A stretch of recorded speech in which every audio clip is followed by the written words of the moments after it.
Bonjour, ça va bien? Je t'ai manqué? Oui, je sais, je suis parti en retraite. J'ai arrêté les folies de Wall Street tellement que j'étais bon, tu vois, 300 $ de gains en un mois. J'étais un des meilleurs, mais j'ai préféré me mettre en retraite et partir dans la nature. T'es parti trop tôt. Quoi? Comment ça? Non, non, je suis pas parti trop T'aurais tôt. pu faire plus De d'argent. quoi tu parles? T'as Non. fait du caca. Quoi? Pardon? Tu veux qu'on en parle? Allez, viens, on va en parler. Coucou, je t'ai manqué, ça va bien? Oui, je me suis coupé les cheveux. Bref, du coup, tu m'embêtes parce que tu es en train de me dire, oh, bah t'es parti trop tôt au final. Alors déjà, oui, je suis parti, j'ai quitté Robin Hood ce fameux jour du 23 avril 2020. Bref. Donc, du coup, moi, j'ai voulu me faire du mal. Et vu que tu m'embêtes et que tu me dis, si t'avais attendu, t'aurais fait plus de gains. T'as dit qu'il fallait être patient. Oui, il faut être patient, c'est vrai. Et du coup, je me suis fait du mal. Donc, en gros, ce que je te fais, alors je te l'explique vite fait, parce que j'aime les fichiers Excel et que je sais que tu adores mes fichiers Excel. Donc là, encore une fois, il y a toutes les actions que j'avais achetées. En gros, l'idée, c'est que moi, je les avais achetées à ce prix-là. Tu vois, là, c'est le prix que je les avais achetées. Ok. T'as déjà perdu? T'es déjà perdu? Ok. Donc là, c'est les prix que j'avais achetés. Là, c'était la quantité. Et je les ai vendus à ce prix-là. Donc au 23, quand j'ai arrêté Robinhood, je les ai vendus au prix affiché ici. Très bien, ok. Et donc le petit jeu est le suivant. Le petit jeu, c'était de regarder au 27, à la clôture du marché américain, quelle était la valeur des actions. Et pour chaque, ce que je fais, c'est que je regarde la valeur que j'ai réalisée, mais si du coup j'avais attendu, tu vois, si j'étais à 14,17, j'aurais pu gagner 6,75 de plus. Ou comme d'autres, par exemple, AMD.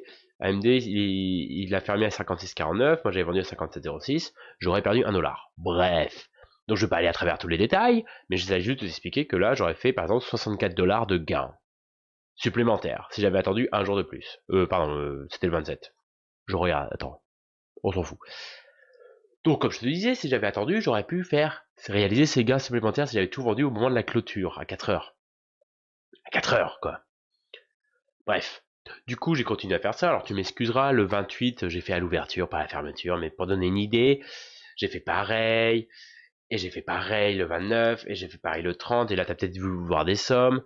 Ah oui, oui, des grosses sommes, tu vois, je fais un gros trait parce que c'est une grosse somme. Parce que je suis sympa et que je sais que t'as pas envie de regarder à travers les détails, je t'ai fait ça, regarde. Oh la vache, qu'est-ce qu'il est beau. Oh, je te le fais même en grand. Génial.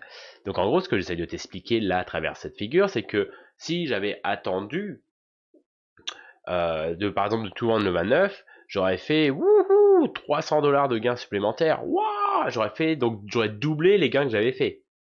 Ah putain, ça fait mal quand tu lis ça du coup et te dire à voix haute.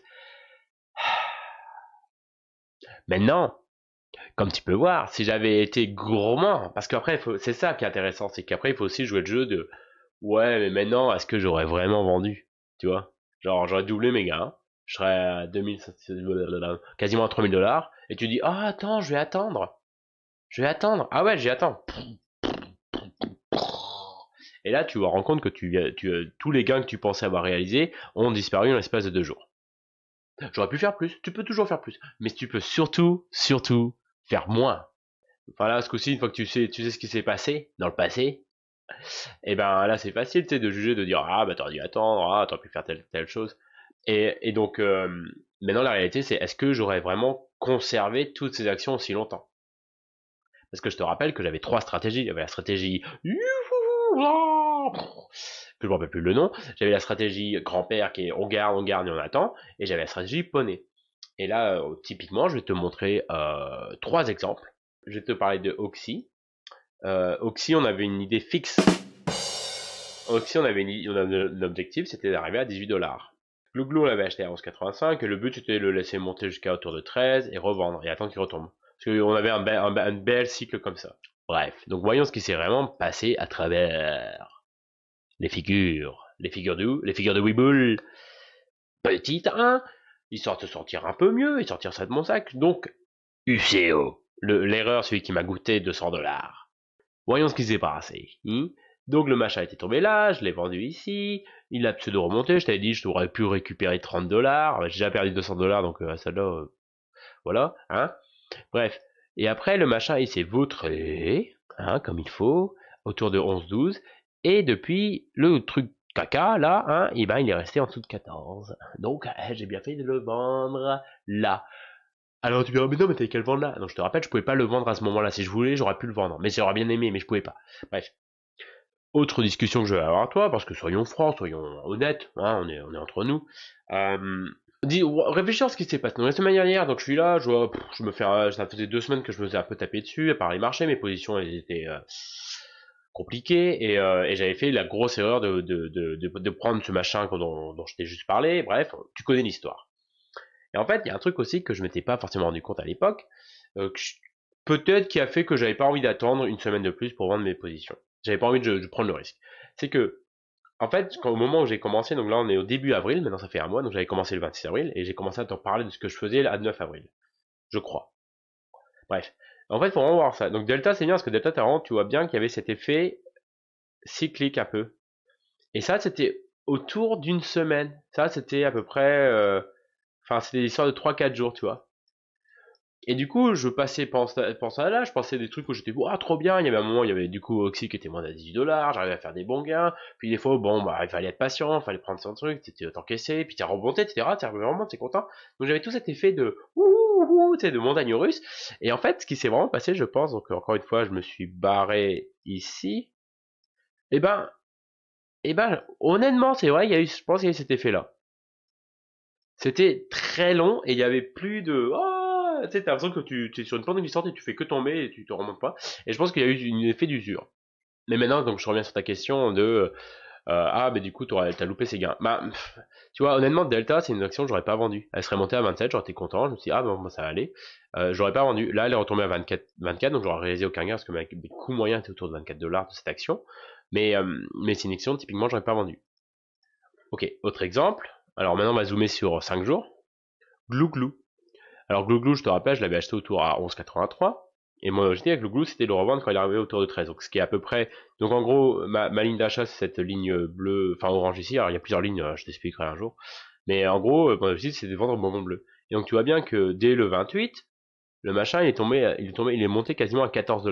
Là, c'est 14 $.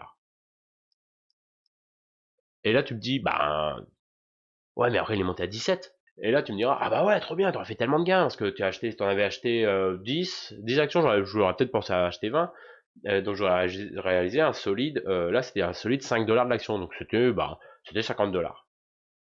Waouh, c'est pas mal 50 $. C'était 10 actions, pour 5 $, c'était 50 $ de gain. Pas mal, tu vois.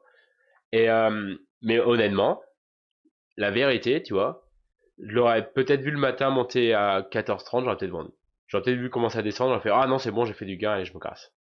Donc finalement, j'aurais réalisé, disons que j'aurais vendu à 13,80. Donc j'aurais réalisé 2 $ l'action, j'aurais réalisé 20 $. Bref, donc dernier exemple que je veux discuter, Oxy. Donc Oxy, si on regarde bien, donc Oxy, il y a tout plein de lignes. Oxy, donc l'histoire d'Oxy, c'est que je m'en voulais parce que je l'avais acheté à l'époque à je sais plus combien exactement, mais en bref, quand il était monté à 18 $, j'avais marqué sur mon application Robinhood à l'époque, t'as fait 100 $ de gain, j'étais, ah vas-y, on va réaliser, et puis après on avait discuté avec mon patron, et puis elle m'avait dit, bah, tu penses que ça peut monter? Je fais, oui, oui, je pense que ça peut continuer à monter. J'espère qu'il y a la rire de Nelson derrière, parce que ça mérite. Bref, donc lui, c'est bien vautré, et le problème, c'est que j'avais acheté autour de 13 $ ou 14, enfin, j'avais acheté autour de là, donc là, je commençais à réaliser des pertes, donc là, j'étais à moins, je te crois que j'étais à moins 40 $, j'avais averaging down, et puis finalement j'avais réussi à remonter à peu près là, et j'ai réalisé un tout petit peu de gain, et puis j'étais parti, quoi, j'étais out.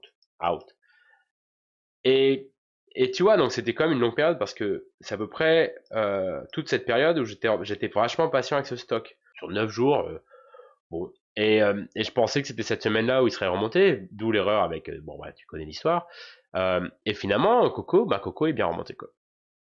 Alors là, c'était du beau gain que j'aurais pu faire, encore une fois. J'aurais pu faire autour de 60 $ de gain. Maintenant, après avoir passé 9 jours à subir, et enfin avoir un peu de lueur d'espoir, si je te mets dans ce zoom sur les 5 derniers jours, mais en gros, tu vois, genre, je souffre, j'arrive enfin à 14,50, je fais un peu de gain, là il monte à 15, et là il est monté à 16, et là, honnêtement, je l'aurais vendu à 16. Dans les gains, dans les 280 $ de gains potentiels que j'aurais pu réaliser en attendant jusqu'à mercredi, et ben finalement, c'est pas vrai, parce qu'il y a pas la plupart des gains que j'aurais réalisés, j'aurais jamais été aussi patient. Néanmoins, qu'est-ce qu'on a appris de ça? Bah en fait finalement c'est super cool. Alors oui, j'ai pas réussi à des dégâts, mais finalement je trouve que c'était pour ma stratégie personnelle, bah, je trouve que j'étais content parce que finalement j'ai eu plutôt raison. J'étais à une semaine près. Mon timing était un peu loupé. Mais la plupart des stocks que je possédais ou des trucs que j'avais pensé, ils étaient à peu près corrects. Et du coup, qu'est-ce qui s'est passé depuis? Alors du coup, je me suis mis sur Webull maintenant et j'ai déposé 500 $. Donc j'ai déposé 500 $. Et là, je te montre ce qu'il y a dans le portefeuille. Alors, je t'ai pas attendu, hein, mais en gros, depuis, j'ai mis 500 $ et j'ai commencé à acheter quelques actions. J'ai racheté Oxy, j'ai réussi à faire 14 $. J'ai racheté Boeing, j'ai fait 20 $. J'ai American Airlines, j'ai même racheté American Airlines, j'ai réussi à faire du gain. Donc ça, c'est du gain que j'ai réalisé. Néanmoins, du perte que j'ai réalisé, j'ai eu AV. Alors j'ai retenté un peu de day trading, ça va marcher. Bon bref, on va te passer les détails, c'est pas l'objectif de la vidéo.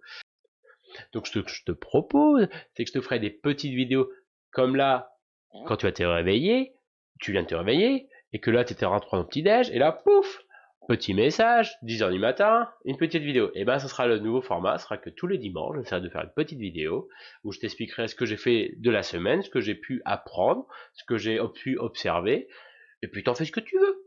La question à 283 $, est-ce que je regrette d'avoir vendu plus aussitôt? Eh, pas vraiment, parce que j'aurais pu perdre 1%. J'aurais pu perdre, j'avais pas envie de faire plus de ces gains. C'était pas le maximum des gains que j'avais pu réaliser, mais c'était au-dessus de la moyenne, et c'était, enfin, du milieu, et puis j'avais surtout, j'étais plus embêté à l'idée que j'allais perdre ces gains, et j'aurais plus de mal à digérer que là, je devais prendre et me dire, ah, mince, je suis tombé, j'ai loupé. J'aurais pas cru que le marché aurait remonté autant par mercredi, ça, c'est vrai que, bon, faut passer la pilule. Mais en réalité, je sais très bien que j'aurais peut-être fait d'autres paris, j'aurais peut-être essayé de faire autre chose, j'aurais peut-être perdu de l'argent sur un day trading et donc qui sait, tu vois. Donc non, je suis content, je fais du gain, c'est bien.